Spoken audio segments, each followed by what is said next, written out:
রতন জঙ্গলে তার শালিকে নিয়ে যাচ্ছে।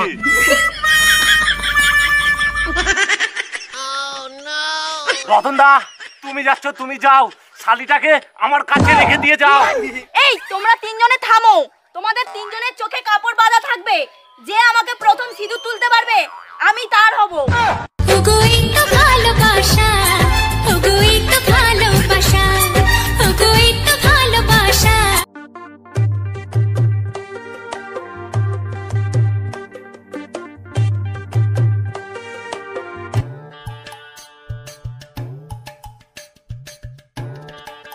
ওই দেখ ভাই, রতন একটা সাইকেলে করে দবগা মাল আনছে।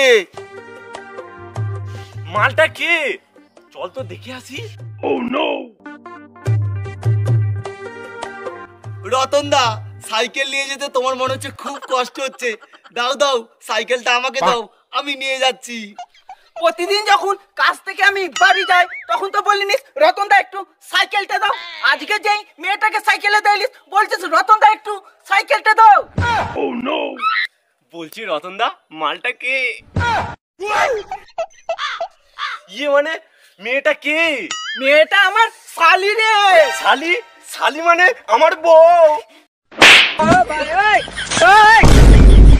ওই সাইকেলের হ্যান্ডেলটা কি ছাড়বি না তোকেও একটা দেব? রতন দা, আমি বেঁচে থাকতে এই সাইকেলের হ্যান্ডেল আমি ছাড়বো না। তাও যদি তুমি এই রাস্তা দিয়ে যেতে চাও, তোমার শালিকে নিয়ে আমার লাশের উপর দিয়ে নিয়ে যেতে হবে।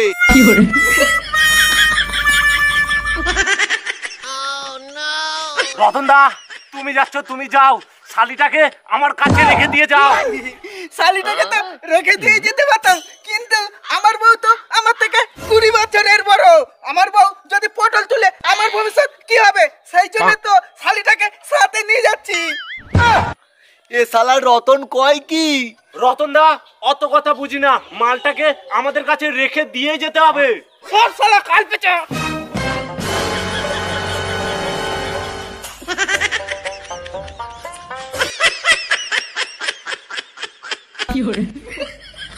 ভাই আরে একটু হলে তোর টুনটুনিটা রতন বাস্ট করে দিত। মনে হচ্ছে না ওই শালা রতনের কার্যকলাপ ঠিক সুবিধা দেখছে না। ওই শালা রতন ও শালির সাথে কিছু করতে যাচ্ছে। তুই ঠিক বলেছিস, আজ থেকে ওই রতনকে চোখে চোখে রাখবো।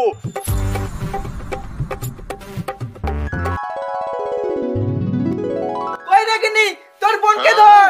তুমি আমার বোনকে নিয়ে চলে এসেছো, যাও বাজারে ভালো মন্দ বাজার থেকে জিনিস কিনে নিয়ে এসো। শালিটার সাথে ঠিকঠাক কথা বলাও হলো না ওই দুই শালার জন্য। বলছি গিন্নি শালিটাকে বাজার থেকে ঘুরিয়ে আনছি, আমার বাজার করাও হবে আর শালিটার বাজারও ঘোরা হবে। হ্যাঁ হ্যাঁ দিদি, আমি যাই বাবুর সাথে একটু বাজার থেকে ঘুরে আসি। বোন তোর জামাইবাবু মানুষটা না ভালো নয়, তোর জামাইবাবুর থেকে একটু দূরে থাকিস। বলছি তোমাদের কথা বলা হলো, তাহলে আমরা দুজনে বাজারে যাই।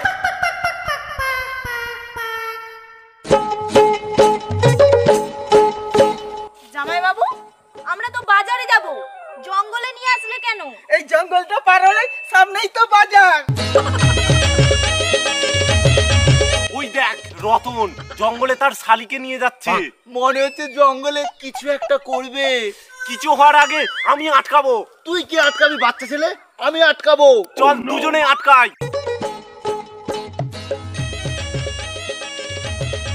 বলছি শালি একটু বসো, দুজনে একটু গল্প করি। শালি বসে আছে, এই সুযোগে পকেট থেকে সিঁদুরটা বের করি, শালিকে পরিয়ে দিলে শালি শুধু আমার হয়ে যাবে। জামাইবাবু তুমি সাপের মতো আঁকছো বাকছো কেন?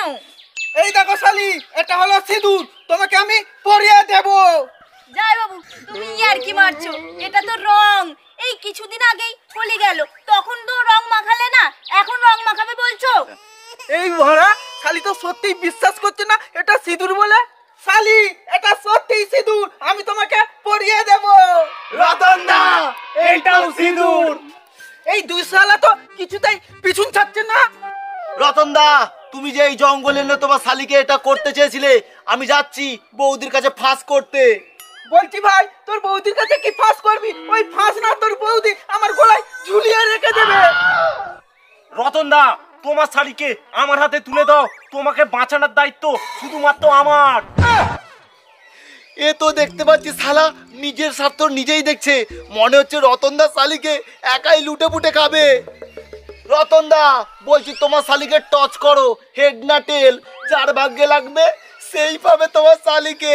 ঠিক বলেছিস ভাই তুই। বলছি ভাই আমাকেও তো একটু সুযোগ দে। এই তোমরা তিনজনে থামো, তোমাদের তিনজনের চোখে কাপড় বাঁধা থাকবে, যে আমাকে প্রথম সিঁদুর তুলতে পারবে আমি তার হব। ওগো এই তো ভালোবাসা, ওগো এই তো ভালোবাসা, ওগো এই তো ভালোবাসা। রতনদা শালিকে যদি একবার সিঁদুরটা পরাতে পারি না, রতনদা শালি হবে আমার বউ। আমার শালিটাকে যদি একবার সিঁদুর পরাতে পারি, ওই দুই শালাকে মেরে খালে চুবাবো। ওরা ভাবছে ওরা আগে সিঁদুর পড়াবে, মালটাকে আমি সিঁদুর পড়াবো। এরা তিনটে পাগল মিলে যা করছে করুক, আমি বাবা এখান থেকে কেটে পড়ি।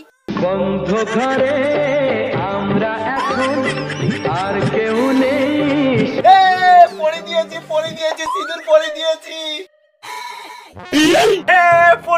পরে দিয়েছি রতনের শাড়ি আমার। এই বড়া দুজনে আমাকে সিঁদুর পরালো। এই বড়া তোরা দুজনে আমাকে সিঁদুর পরালে, আর আমার শালি কই? রতনদা তোমার শালি পালিয়ে গেছে। রতনদা তোমার শাড়িকে তুলে এনে বিয়ে করব। চোখে ঘুম যায়